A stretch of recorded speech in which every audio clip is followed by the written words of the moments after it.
Well, welcome everybody to another edition of Lewis at Large. Yours truly, Warner Lewis, from the flight deck. And of course, that means some smart talk radio is certainly in your future. In this segment, a subject and a gentleman we have talked about before, but we are very excited. Different take here on the first president of the United States. We're going to be talking to Edward G. Lengel. Who is Edward G. Lengel? He is the director of papers of George Washington at the University of Virginia, the author of 3 highly acclaimed books, and a regular contributor to numerous history journals. Interesting new work called First Entrepreneur, How George Washington Built His and the Nation's Prosperity. Should be an interesting conversation indeed. Ed, how are you, my friend? Very well. Glad to be back. Well, we're happy to have you here. George Washington, my gosh, you better than anyone would know how much has been written about this guy, but let's just do some basic background here. From your perspective, and kind of maybe covering some of the other works you've done, what is it about George Washington, in your opinion, that America doesn't know about him that we should know? Well, we're still struggling to understand his humanity, to see him as a man in motion, somebody who fought against adversity and hardship and became a better person over time. But I would argue the one facet of his life that's least known is his role as a businessman, an entrepreneur. Yeah, because when you think of that, you would think the last thing on his mind is what's in my wallet today. What am I going to buy? How do I make money? I've got so much I'm trying to save a nation. Well, he thought about money all the time, actually, and it sounds terrible to say that because it makes us think, oh, the guy was greedy. He was, counting like Ebenezer Scrooge how much money he had. No, it was for him. Growth, investment, prosperity was all part of being a good human being. You were supposed to work. You were supposed to grow and gather money for yourself, for your heirs, your community, and your nation. We again, one of the things that I think everybody wonders is how were things like the war effort funded? I mean, I know that he went to certain private citizens and there was some money, but can you give us some background on that? Unfortunately, during the war, Congress had very little authority to raise money on its own account. It had no authority. In fact, it had to go to the individual states and beg them to impose their own taxes to raise money. And they did so, but they did it haphazardly, and they did it according to what they thought their people could afford, and some of them just slacked and didn't contribute. Had it not been for the taxation, but also certain individuals like Robert Morris of Pennsylvania as a financier who played a large role in helping to finance the Revolution, we would never have been able to pay for it. It was hand to mouth much of the way. When he was doing this, was he alone trying to raise money? Who else was trying to help him fund the war effort?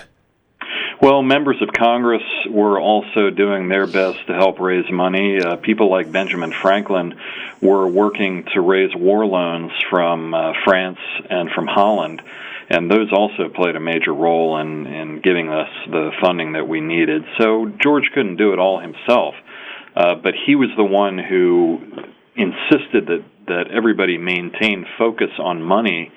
As he called it, money was the sinews of war. You couldn't do without it. We think of the founding fathers, so to speak, as a group of highly educated people, many of which were, particularly in contrast to Thomas Jefferson. But really, is it not true? George Washington, very little formal education. That's true, and you look at the contrast with Thomas Jefferson. Here was a guy who was very highly educated, and yet, according to some studies we've done, he ended up about $1.5 million in debt, according to today's money. And Washington, who had no formal education, was one of the richest men in America when he died. And I attribute that to his education being practical. He taught himself, and tutors taught him about accounting, mathematics, geometry, all the things that he needed to know to run an estate and to invest and experiment successfully.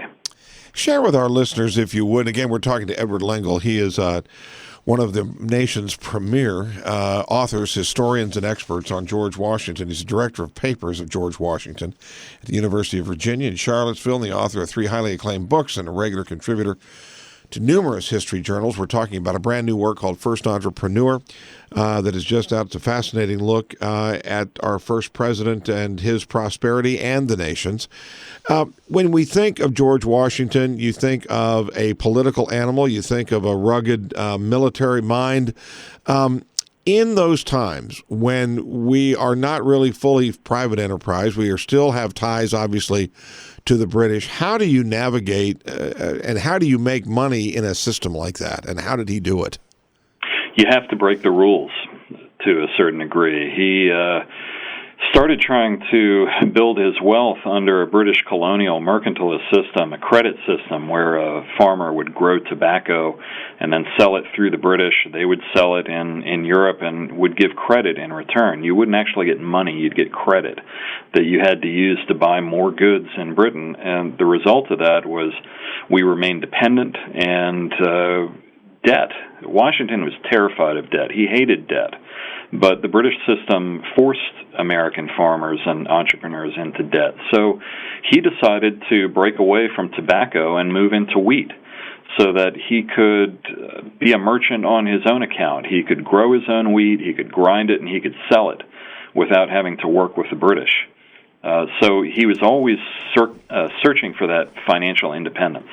You know, in the book, there's some images of some of Washington's record keeping, which you say is really meticulous. I guess we wouldn't think of him first as someone that would be poring over a bunch of numbers. Yeah, he was a very meticulous person. He had the mind, I think, of an engineer. He liked to know how things worked. If he was going to move into a new investment, such as when he created his whiskey distillery, he needed to know exactly how that distillery was built and how it worked and who worked on what and how it was sold. But he wasn't a fanatic. He kept the little picture and the big picture at the same time. Again, you can contrast Jefferson. Jefferson was even more fanatically meticulous than George Washington was. But again, Jefferson was a failure at business. George was a success because he could look at both the little picture and the big picture at the same time. What about, it's an issue that we don't talk a lot about, but maybe we should talk about it more, and that is there are references in the book on his attitudes towards slavery, and I would like to have you expound on that just a little bit, because when we talk about George Washington, slavery is rarely in the conversation in terms of a primary issue. Well, it's a big problem that anybody who wants to study Washington has to deal with. He was a man of his times. As a young man, he accepted slavery. He was born to it. His family, his friends never questioned it. But over time, Washington, the more he looked at the system of slavery and the more he studied it, the more he saw how evil it was. But it's interesting, the way he came to that was the concept that he believed that industry and morality were two sides of the same coin. He believed an industrious man was a moral man, and he believed a moral man was industrious. He worked. With a slave, you take away any motivation to work except force. And a slave has no motivation to work and enjoy the fruits of his own labor, to grow, to build, to become better. And Washington came to believe that that system corrupted not just the slaves, but the people who forced them into that system of slavery. He thought, especially later in life, he thought slavery would be a dead end for him, and he thought it would be a dead end for the country.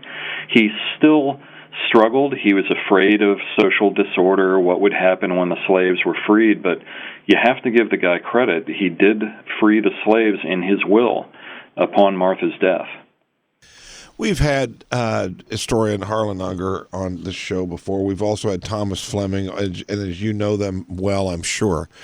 talking about colonial times. I'm curious as to your take on Washington and his view. We're jumping off subject just a bit here, but Washington's view and his actions as president, and how did that establish or stake the ground, so to speak, for the presidency, and what kind of precedents was he setting as president for those that would follow him?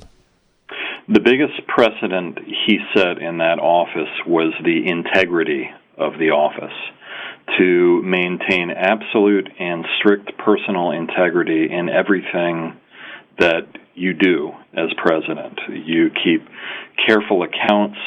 You work with people fairly and above board. You're not corrupt. You don't lie, cheat, or steal. And although later presidents didn't always keep up to that ideal, that was still there hanging before them, and it still is today. I think that's very important. He also set the precedent of the authority of the presidential office, that the executive would not be dictatorial, but it would work carefully with Congress and the checks and balances system. It would not be subverted to Congress. So all of those things are very important. I think those two are the most important. What about his relationship with Thomas Jefferson? I mean, there are those that say they literally hated each other. There were those that said they respected one another, and there were those that said that actually sometimes they were really quite friendly. It's interesting. When George became president, he knew very well that Jefferson and Hamilton would hate each other. But he regarded them both as brilliant men who should be willing to work together in the government despite their disagreements for a common cause, which is namely the country's good and the country's honor. He was disgusted, first of all, by how Jefferson and Hamilton were not willing to put aside their personal animosity. But he still respected Jefferson. He believed he was a great man who had helped create our freedom. But what happened that really drove them apart was when Jefferson left his office as Secretary of State and he returned to Monticello, and he promised he would simply retire and he would stay out of politics. But what Jefferson actually did was to work with his buddies in the press and the 18th century media to try to undermine Washington, to slander him, to accuse him of corruption. They knowingly reprinted a series of forged documents that were supposedly written by Washington, but they were forgeries, knowing that they were forgeries, but they printed them as real. And what was the? I'm curious. I've heard those kinds of stories. What would the motivation be? I'm still trying to figure that out exactly. What do they gain from that? Well, they thought, from Jefferson's perspective, Jefferson feared that Hamilton was going to try to recreate an aristocratic government, and he thought Washington was too weak to stand up against him. And Jefferson was furious that we didn't go in with the French Revolution, that we didn't support the terror, and so on and so forth. And he just wanted to undermine the government and hopefully get Washington, Hamilton, and his cronies out of there. It was a pure campaign of slander, and in my opinion, it's Jefferson, a great man, in many ways a good man. We owe so much to him, but this is really Jefferson at his worst. What about Washington? And again, we're talking to Edward G. Lengel, one of America's premier authors, historians, especially on the subject of George Washington. What about Washington's relationship with his family? And I'm curious, as Washington as father, Washington as husband, Washington as son-in-law. Tell us about that. Washington was a great family man, and certainly he wanted to have children of his own. When he married Martha, he expected that they would have children. She already had children by her first marriage because she was a widow. And it was a great crushing disappointment, I'd say, that they didn't have children. But if you look at what he did, he was absolutely, after they got married, he was absolutely faithful to Martha. They were very loving, very devoted to each other. They were great partners. And George devoted himself to his stepchildren and his step-grandchildren. He treated them as his own and supported their education, supported their growth. and provided for them very well in his will. He believed in, yes, he believed in the Father's authority, but he also believed in kindness and compassion, but he believed that it was his role to be the guide and the strength of his family, and he fitted that role perfectly. Another thing going back to the political side is, if, in your opinion, from where you sit and all the research that you've done, how driven and how much was a smile on his face knowing that he would and could be president, or was it something he really didn't want, but he did it out of a sense of duty? He, both as general and commander-in-chief of the Army and as president of the United States, and also his leading role in the Constitutional Convention, he took on all of those roles out of a sense that the good man will always serve his country to the best of his ability, in honor and integrity and duty and responsibility. He was deep down very afraid that he wouldn't be good enough. And if you realize the fact, especially as general but also as president, that he was genuinely afraid that he would fail, that he was genuinely afraid that he might be ruined, that his reputation would be destroyed, but he did it anyway because he thought it was his duty. That, to me, is just a shining example of duty and courage. He didn't do it because he wanted to be the top guy and he wanted to be in charge, wanted everybody to admire him. He did it because he loved his country. What about, again, as we look back as the Washington presidency, I mean, everyone looks out under a microscope. You did research for this work called First Entrepreneur. What about the research, and as you look back on the book, what was it maybe that was a big surprise to you, or that really opened your eyes maybe to Washington that you hadn't in some of your previous research? Well, there's a great comment that Washington makes in the Revolutionary War about self-interest being the guiding principle of all humankind. And when I first read that years ago, I thought, wow, here's Washington being cynical. He's really at a bad moment. He's saying everybody's looking out for himself. But the more I read about his view of interest, self-interest, is that he viewed it as a positive thing. He used a phrase called communities of interest, that we need to create communities of interest, that we bind the country together by creating mutual interest in trade and commerce and entrepreneurship and growth. That if we have a shared sense of we can work together and profit together and grow together, it will bind north to south and east to west. So that was an interesting concept, as well as the idea that he thought that morality and industry went hand in hand. I'm curious as to the old, if Washington were alive today, what would he think? But I guess I'll throw that one at you as well. What would he think? If he's standing in the middle of Washington, D.C., looking around, he reads a newspaper, what's going through his head? Well, of course, it's tough to say, because you take a guy out of the context of the 18th century, you put him in the 21st century. A lot has changed since then. I do believe he would have some issues with the role of government today. He believed that government's role was to create a level playing field and to create security, to ensure stability, security, and a level playing field, and then to step back and let people produce and grow and prosper by their own virtue. He thought that people created wealth. Now, he believed in taxation, but he believed that taxation was meant to support a government that could create a stable and free society, and that was it. So I think the idea he would see that government has some sort of role in creating wealth, he wouldn't have understood that. But he was a big law and order guy, on the other hand, so he would have balanced it with that. So it's hard to say, but he would have been delighted, on the other hand, that we have become a prosperous country. And that, so far as possible, people do have the freedom to grow and to become better.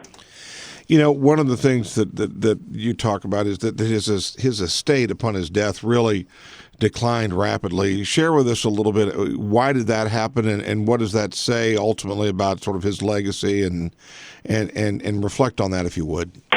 Yeah, it's kind of sad. Washington was an idealist in a lot of ways, and when he set about writing his will, he had a huge estate. He had 8,000 acres at Mount Vernon alone and far-flung investments, land everywhere. He could have packaged that together and given it to one or two of his heirs and then given the others some pittance, but he decided to divide it into equal shares and give each one of his heirs just enough so that they could be reasonably comfortable, but not enough that they could be just lazy and not work. He felt, we'll give them just enough that they can build upon and grow. Unfortunately, for the most part, over the next generations, his descendants and heirs at Mount Vernon and elsewhere didn't really follow that principle that he tried to set up in the early 19th century. And the Mount Vernon estate fell into disrepair. And it was really in sad condition before the ladies of the Mount Vernon Ladies Association and Pamela Cunningham came in and saved it in the 1850s. Well, it is a fascinating character. Another take on it. The work is called First Entrepreneur, How George Washington Built His and the Nation's Prosperity by Edward G. Lengel, one of America's premier experts on the subject of George Washington. Ed, what's the next thing for you? Besides a book tour, what's next in line for you? Well, I'm still working on the Washington papers. I'm finishing up a biography of Light Horse Harry Lee, who was the father of Robert E. Lee, and Light Horse Harry was one of Washington's closest confidants, and a fascinating figure. So that's my next project. And also, again, how can people, our Lewis at Large listeners, get a copy of the book and also find out a little bit more about some of the writing and work that you do? So they can get a copy of the book at Amazon.com. It is available now online.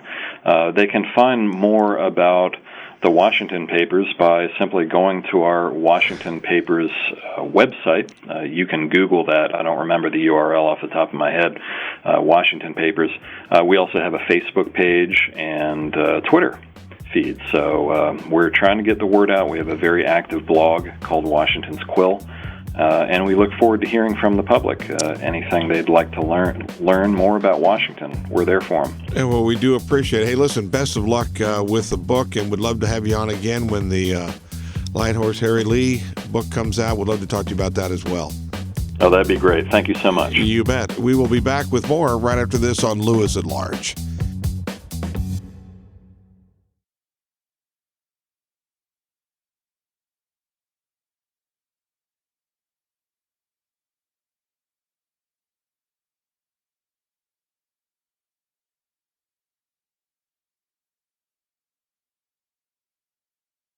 It's time for another edition of Lewis at Large, 60 minutes of smart talk radio featuring guests from all walks of life in conversation with your host, Warner Lewis. So sit back and lend us your ears for the next hour. Now here with today's first guest is the host of Lewis at Large, Warner Lewis. Well, welcome everybody to another edition of Lewis at Large. Yours truly, Warner Lewis from the flight deck, and of course that means some smart talk radio is in your future in this segment, a unique one indeed. We're very excited to have with us in this segment world travelers to be for sure. Stephen Hnilica and Aris Creates. Who are they? Well, they are backpack entrepreneurs, and if you have not heard about them, you will, not only on this show, but undoubtedly in the weeks and months to come. They have left, rather, on a global quest to start a movement sharing business secrets and connecting with like-minded while traveling the world. Just a little bit of background. Both of them come really from private business in one form or another. It's very interesting. Again, a little bit of background. If we've got, actually, I'm going to actually let them tell you more because they'll do a little bit better. But I know at least here's what their interest is connecting the world of business, the world of those that think well together. What can we learn? What can we share? And that, as they say, guys, there's nothing like a good introduction, and that was nothing like a good introduction. How are you guys? We're doing really well. How are you? Well, we're good here. and really, really fascinated about what you're doing. Let's start here. Stephen, let's start with you.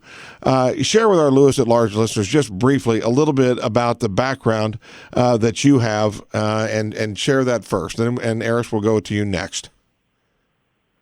Okay, so I got involved in internet marketing, which is helping people and helping get seen on the internet. And when I was about 15 years old, and I've been doing that ever since.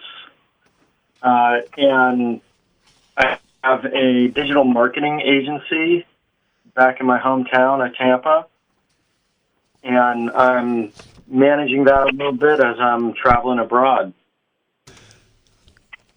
Aris, how about you?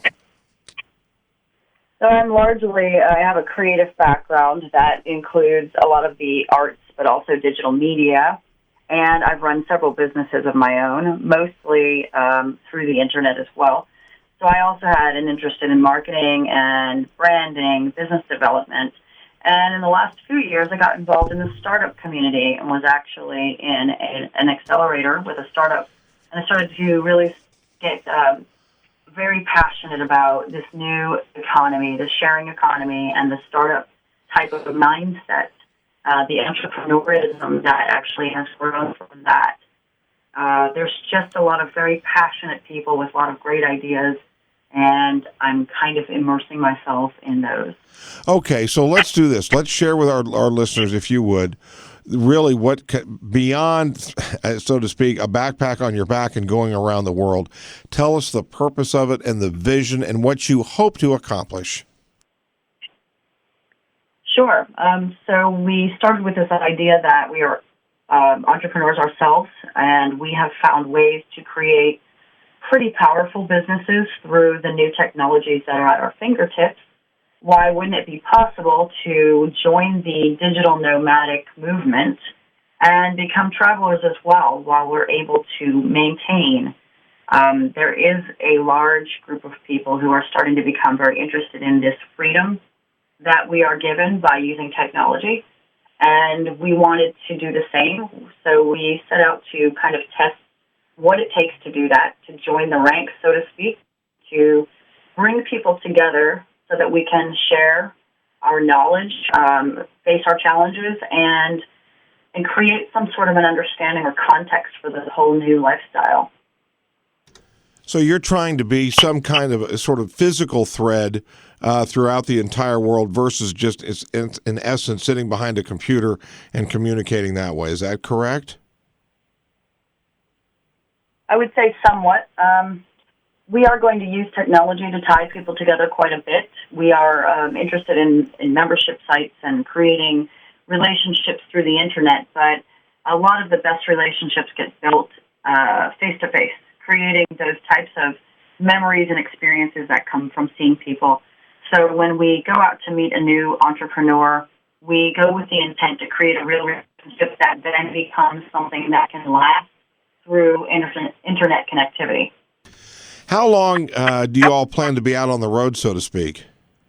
So we plan to be on the road for at least a year. We're looking at visiting between 30 and 50 cities around the world.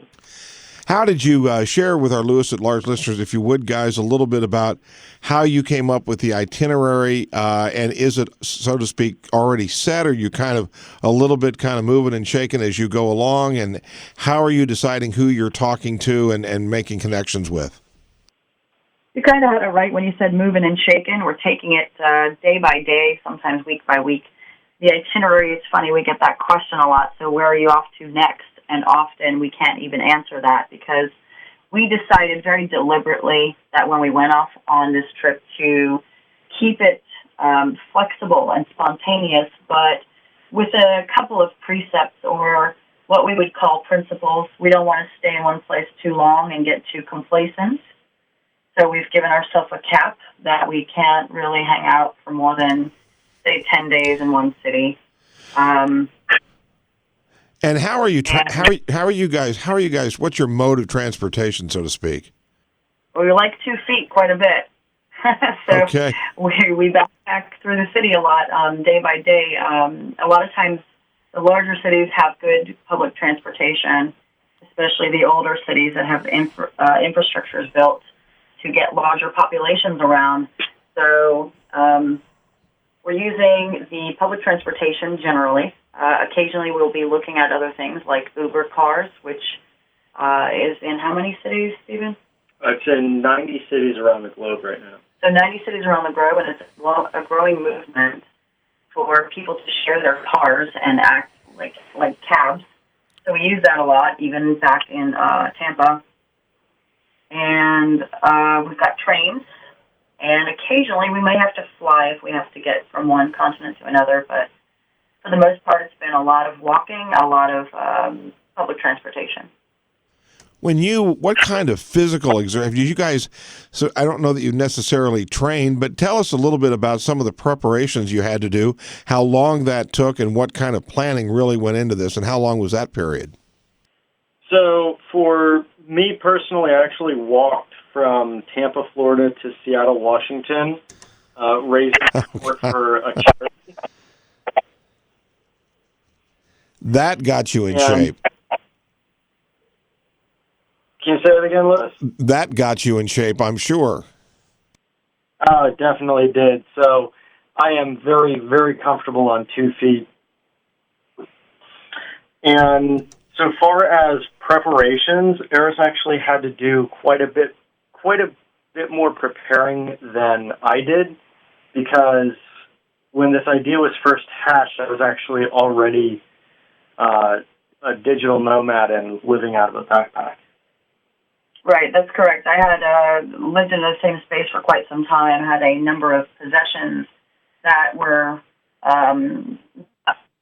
this idea. So it was a purge. I literally actually called it a purge, had a couple of yard sales, did a number of things to sell off some business assets that I had from physical businesses. And the process was largely based on the idea that we had a deadline we were going to meet. So we sat down, I think it was in October, came up with this idea, and by January 15th, we were out of the country. So I only had this period of time to make it all work, and I'll tell you, it was really tough. Not all of it went the way I hoped, and it was a physical purge, but it was also coming to terms with this idea that I'm not going to have a closet full of clothes. I'm going to have, three or four pieces in a bag with limited choices, and so I would have to consider when I got to a place, I would look at if I had something that I needed to wear for a special event. I might have to go purchase that on the road, or I might have to borrow something, or change the way that things are perceived, because there's a lot of perceptions we hold in the world that hold us back from doing things, and that was one of those preparations too, the mindset. I think I can guess, but again, by the way, if you just joined us, yours truly, Warner Lewis from the flight deck of Lewis at Large Radio, and got a good one going here, talking to the backpack entrepreneurs who are on a global quest to start a movement of sharing business secrets and connecting with like-minded people while traveling around the world. Stephen Hnilica and Aris Creates, and they are in London as we speak, but headed out to other places. Where did you all start? And beyond that, who gave you and how did you create the initial funding just to get to London, as an example? Money's a big issue for people, so let's talk a little bit about that for sure. We didn't really, consider it initial funding. It wasn't kind of this plan where we had, say, a budget in mind, but what we choose to do is use lean strategies for everything that we do. And what lean strategies means is pretty much using ways to cut back on effort or costs and getting more value out of your time or your money.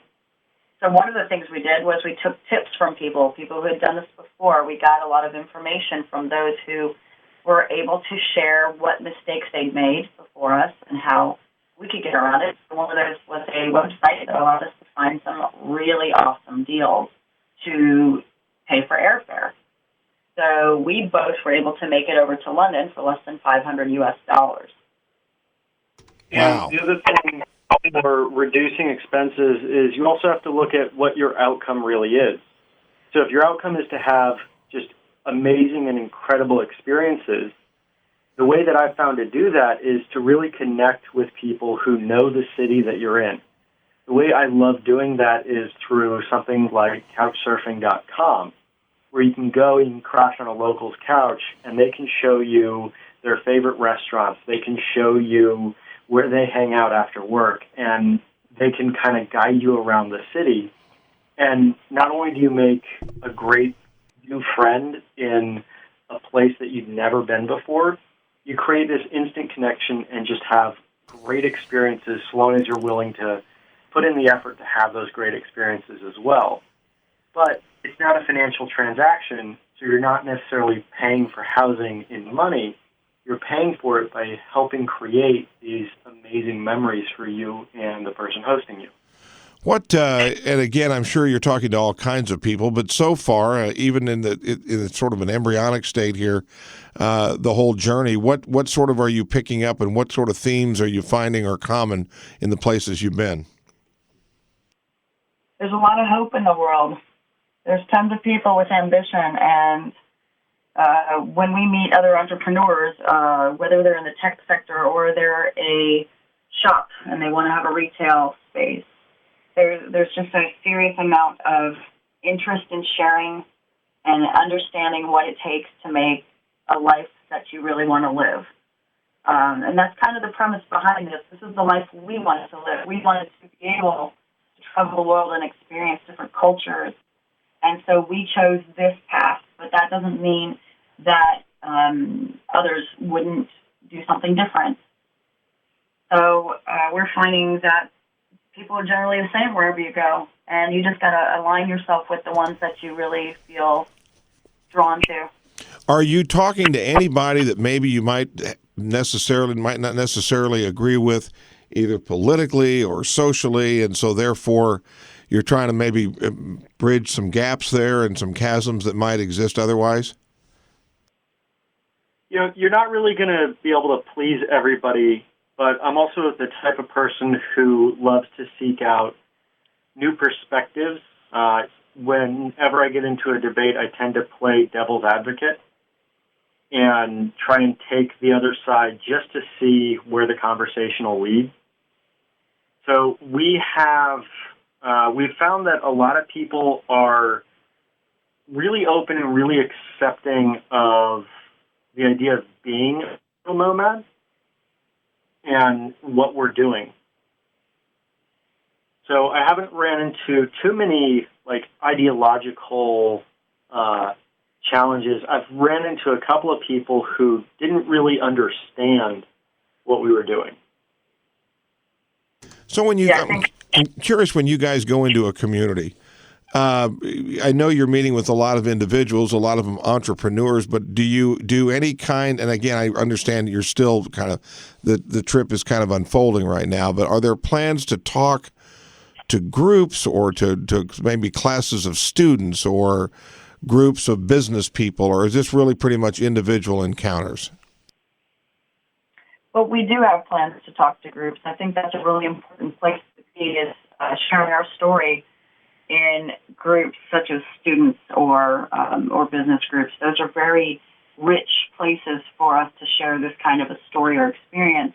We do want to do that, but we are, so far, meeting a lot of times with individuals that happen to be through meetups or events. For instance, we've decided that we are going to participate in what they call an art challenge. With my creative background and this idea that technology and business can really work together with the arts, I was drawn to this event when I found out that they were doing this.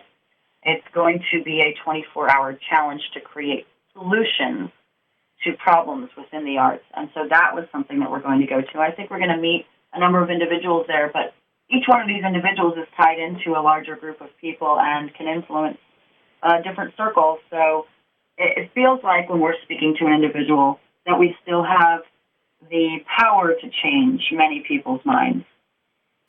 And I also have a friend of mine who is a teacher, and she's actually been introducing us to some teachers throughout Europe. And it's really amazing the connections that come out of when people who are fans of ours introduce us to others who are along our travels.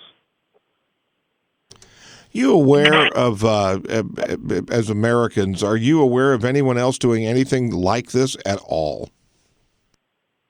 Sure, there's bloggers out there who share these stories. They tend to be singular persons who have taken the trek, and they usually set up shop somewhere in particular in the world. They hang out in one place and kind of establish themselves. And that's really exciting, and it kind of paints this picture of something that's utopian, this idea that it'll work for everybody if they just do a certain thing. And one of the things we wanted to do with our story, and we are podcasting and blogging, and as we share this kind of media, we wanted to give it really the reality that it seems to lack in everyone else's report. We wanted to give you, the audience, the kind of feeling that, here's what you could face if you try to do what we're doing. Here's how we overcame it. The real, open, and transparent, in a way, feelings, challenges, thoughts, processes, and all those things. Well, you've kind of just touched on it a little bit, but overall, go out a year and sort of project out a year. How will you know, quote, whether it's been successful or not, or is there really success or failure, or more just one big experience? For me, the ultimate outcome is growth.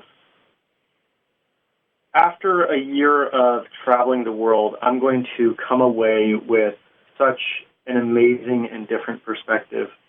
And even just here in London so far, I've gotten so many new ideas and so many new perspectives and made some incredible connections. After this year, what I would term as a success for me would be that perspective and having friends and who are entrepreneurs and who are digital nomads and who are just everyday people living around the world.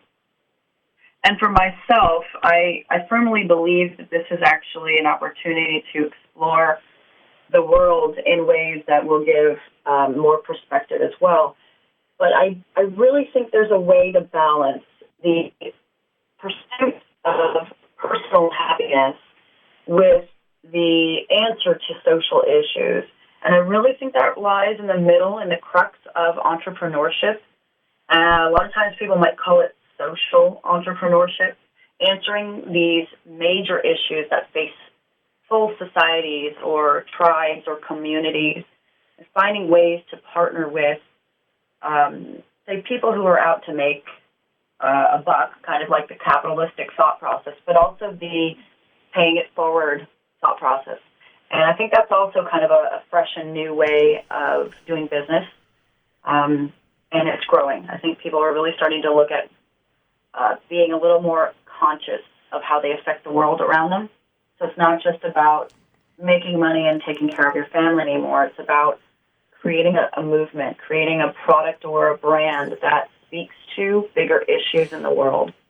And if we all did that, if we all created a business that gave back in some way to some cause that we really cared about, I think we'd be fixing a lot of the issues in the world pretty fast. You guys have both been successful in your own right, in your own disciplines prior to this. What do you've gotten this one before. What do you say to cynics that say, you know what, this is a couple of self-indulgent people floating around the world in a backpack, big deal? Answer that one. Because you guys have been successful, obviously, prior to this, and so this is just an extension of that success. But I'm curious how you answer that. I had a mentor once tell me that the only proper reward for hard work is the ability to work harder. And I've done a lot to try and give back and try and help others. So I feel that this is a way to improve myself so that I can understand more people and help more people than I already have. And that is a tough thing for someone to come at you with. Seems like a very personal judgment character for someone that way. Right. I generally keep myself pretty balanced mentally and emotionally towards other people's viewpoints. If someone really felt that way about us and felt really strongly that we have something that they don't, we've achieved something they haven't, we just want to give them the idea that it's really not that far out of their grasp to be just as well off or just as free or just as organized and passionate about something in their life that we are too. Right. We've had some things go well for us, and we've had some things go not so well for us. We're human beings on a path. We're having an experience. I feel like everybody goes through this in one area of their life or another. So we really just want to be able to teach and share. It's really not about a competition. It's not about being better than someone else. We are very fortunate, and we're always reminded, and we always remind ourselves that we're very fortunate to be in the position we're in right now. But it also comes with its challenges. So some people would never even have tried. We just happen to be the ones who tried. The content of this interview would be a lot different if we were doing this a year from now. So I appreciate the fact, again, you guys are really just sort of setting out. But I'm curious to hear from both of you. What already, just in the short amount that you've been on the road, what is different now, or what sort of surprises have you found, or exciting things have you found already?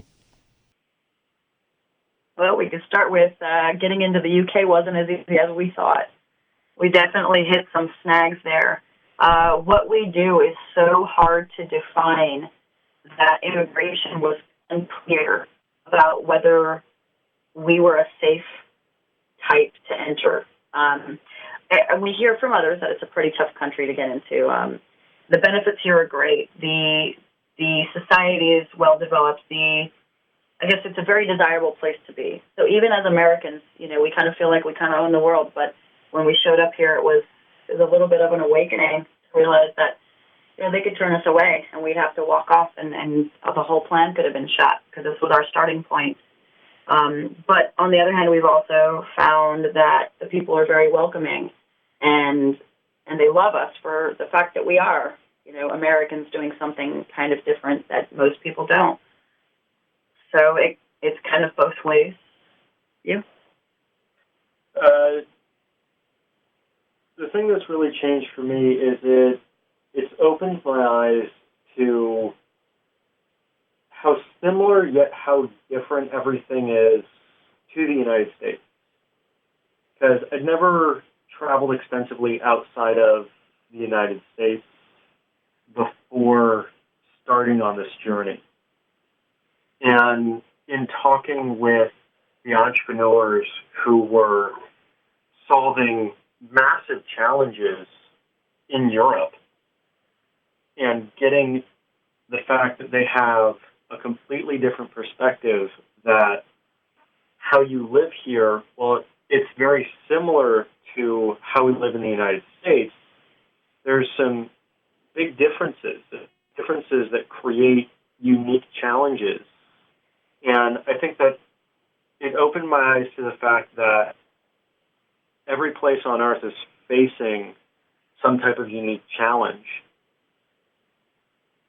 Another thing that really came to light was after a few days of being here and traveling and staying with different hosts and just having to get out and do something every day. It can be very physically taxing. It can also take a lot of your focus off of the time that you have to build your business or to work on your project. And so we're finding that we need to create some sort of a schedule that works for us, and that is still evading us a little bit. Just figuring out how to get up in the morning at a time that seems suitable, find a place to work, and to be comfortable, because the temperature is quite cold here too. So we just came from a kind of an 80-degree Fahrenheit weather to 30-degree Fahrenheit weather. Big shocker. That'll do it. That'll do it to you. Well, I'll tell you what. Will you come back on with us when you return? Yeah, we could probably do that. We just don't know when the Sure. So Sure, it's an open invitation. Again, we have been talking to a couple of free spirits for sure, successful in their own right, and now traveling the world as backpack entrepreneurs. Stephen Hnilica and Aris Creates. Guys, is there a blog or website where people can follow your travels? There sure is. You can find us on our website at backpackentrepreneurs.com. We're also located on Facebook as a page, and we have a great community group that anyone can join if they'd like to talk about this subject, traveling and entrepreneurship. Hey, well, we really appreciate it. Stay warm. I can tell you right now, for most of the United States, it's chilly over here. Trust me. And but anyway, best of luck to you, and thank you so much for sharing your thoughts and observations with us. Thanks for having us. You bet. We will be back. You bet. We'll be back with more right after this on Lewis at Large. Hey, guys, thank you very, very much. You're welcome. Really appreciate it. Best of luck to you guys. Yeah, thank you. Safe travels. Bye-bye.